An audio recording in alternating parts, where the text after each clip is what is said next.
Bismillahirrahmanirrahim. Assalamualaikum warahmatullahi wabarakatuh. Alhamdulillahirrahmanirrahim. Assalatu wassalamu ala asyrofil anbiya'i wal mursalin wa ala alihi wa sahbihi ajma'in.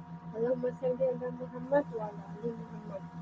Adik-adik mahasiswa yang saya banggakan, perkenalkan nama saya Marina, NIDN 0917038701.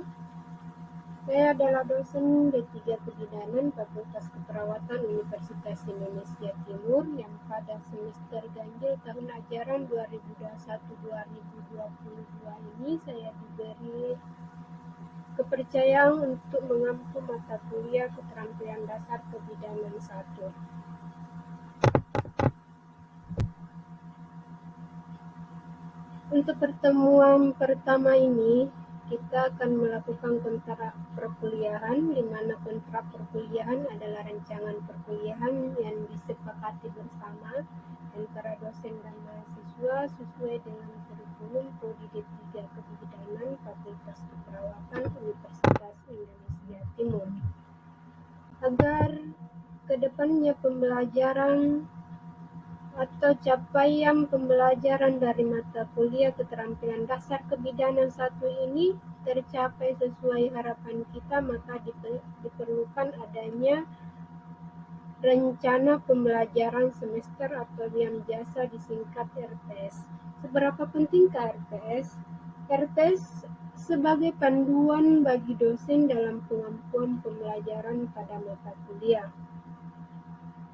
Yang kedua, agar belajar lebih efisien dan efektif, fokus pada performa hasil belajar, standar kompetensi lulusan, atau capaian pembelajaran lulusan. Sebagai acuan bagi siklus perbaikan berkelanjutan, menjamin keterampilan hasil belajar, SKL atau CPL, memberikan transparansi dan akuntabilitas dalam pembelajaran, memberikan panduan belajar bagi mahasiswa yang terang benderang. RPS bisa adik-adik mahasiswa akses atau dapatkan di link spada.uit.ac.id.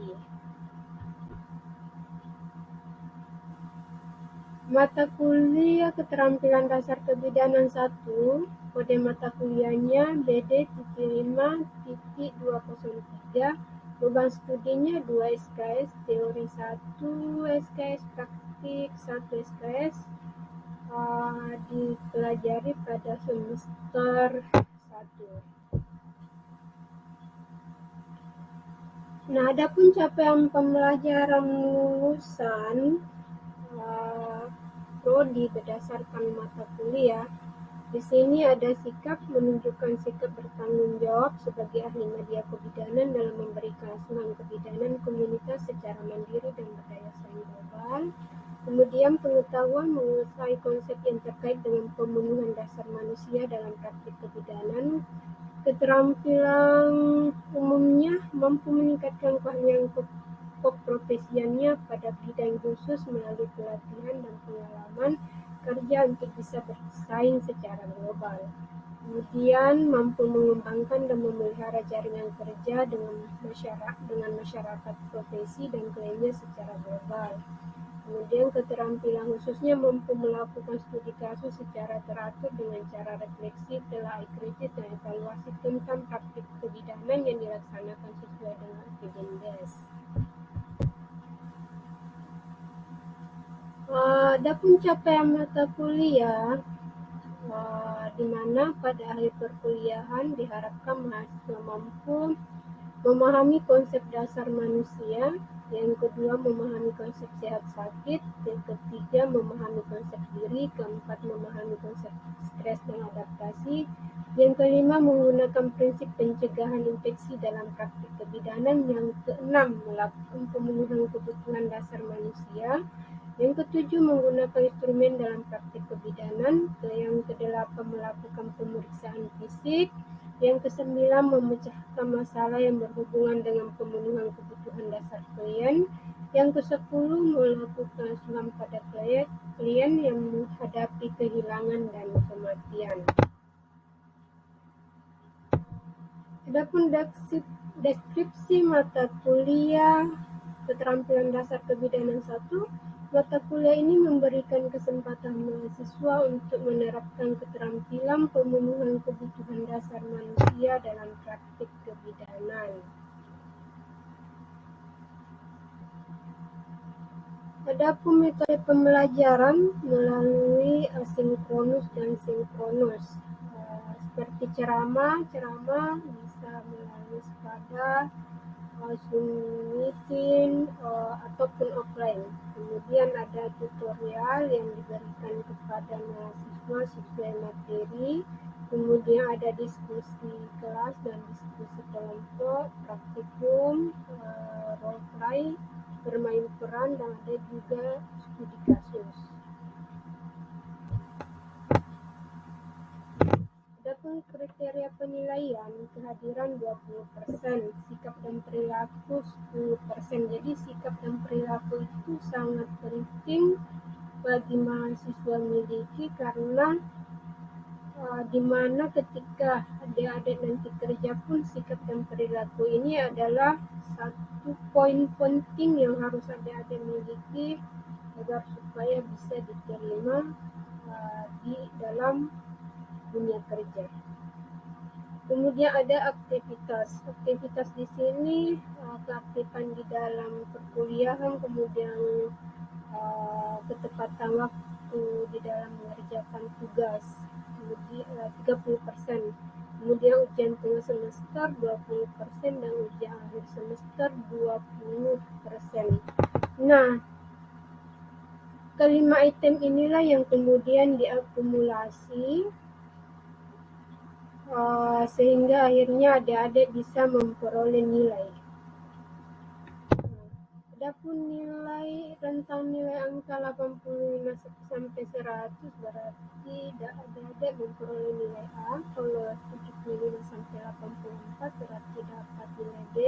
65 sampai 74 dapat nilai C. 55 sampai 64 B. 1 sampai 54 error. Jadi jangan sampai adik-adik dapat nilai D atau E karena itu berarti adik-adik bisa mengulang. Kemudian adapun tata tertib perkuliahan, yang pertama di sini mahasiswa hadir tepat waktu, terlambat maksimal 5 menit, jika lebih tidak dianggap hadir dalam perkuliahan. Jadi jangan sampai, apalagi ini 5 menit saja sudah tidak dianggap hadir, apalagi kalau tidak betul-betul tidak hadir dalam perkuliahan. Ini fatal akibatnya. Kemudian adik-adik harus berpakaian sopan dan rapi. Jadi meskipun kuliahnya online tetap harus berpakaian sopan dan rapi. Ketiga, tidak menggunakan gadget kecuali untuk keperluan kuliah. Jadi kalau adik-adik kuliahnya online otomatis menggunakan gadget, tetapi jangan sambil kuliah sambil WA, sambil buka Facebook dan lain sebagainya. Kemudian keempat, mengikuti semua kegiatan sesuai yang tertera dalam tes. Yang kelima, bersikap baik dan sopan terhadap dosen dan sesama mahasiswa. Jadi poin penting dan juga menjadi penilaian adalah bersikap dan perilaku baik terhadap dosen maupun sesama mahasiswa. Kemudian keenam, tidak diizinkan mengikuti ujian akhir semester jika kehadiran kuliah kurang dari 75%. Ini itulah beberapa tata tertib perkuliahan. Jika misalnya adik-adik ada yang tidak sepakat dengan apa yang saya sampaikan, bisa didiskusikan apa alasannya. Kemudian selanjutnya adik-adik bisa hubungi saya di media sosial. Saya punya Facebook, Instagram, email, kemudian ada saya punya nomor HP atau WA juga sekaligus sebagai WA. Jadi kalau ada hal-hal yang belum dipahami bisa japri saya melalui WA. Jadi setelah ini kita akan bentuk kelompok diskusi untuk masing-masing pertemuan dari setiap materi dan sub pokok bahasan yang ada, yang kemudian akan kita diskusikan bersama di dalam setiap pertemuan. Sekian dari saya, kita lanjut diskusi di grup WA. Saya akhiri. Terima kasih adik-adik sekalian atas waktu dan kesempatannya. Assalamualaikum warahmatullahi wabarakatuh.